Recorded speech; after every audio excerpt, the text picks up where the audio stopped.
இன்னைக்கு சொந்த சகோதரன்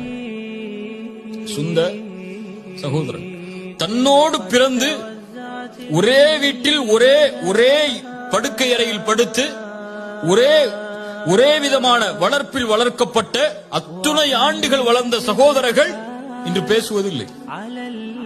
ஏன் பேசுறதில்லை? அவங்க மனைவி இவங்க மனைவியை பற்றி சொல்லிருப்பாங்க, இவங்க அவங்க மனைவியை பற்றி சொல்லிருப்பாங்க. அதனால என்ன ஆகும்? ரெண்டு பேரும் அவன் எப்படி பேசலாம், அவங்க எப்படி பேசலாம், இதுதான் பிரச்சனை. ஒரு சாதாரண விஷயத்துக்கு நடக்கக்கூடிய பிரச்சனை. என்ன ஈகோ வந்துடும் அவருக்கு? ஏன் மனைவியை பத்தி அவர் எப்படி பேசலாம், அவர் மனைவியை பத்தி நான் எப்படி பேசலாம்? இது ஒரு எக்ஸாம்பிளுக்காக சொல்றேன். நீ எவ்வளவு விஷயங்கள் இருக்கு. அது காசுடைய விஷயமாக இருக்கலாம், அல்லது அப்பாவுடைய சொத்துல அவர் எப்படி கூட எடுத்துக்கிட்டார், நான் எப்படி கம்மியா எடுத்துக்கிறேன், அல்லது ஏன் சொத்து அவர் எடுத்துக்கிட்டாரு. இப்படி இந்த உலகத்துடைய பொருளாதார விஷயமாக இருக்கலாம். இந்த பொருளாதாரமும் இந்த வார்த்தைகளும் இந்த சண்டையும் எதை முடிவெடுக்கிறது? உன் சொர்க்கத்தை முடிவெடுக்கிறது, உன் நரகத்தை முடிவெடுக்கிறது.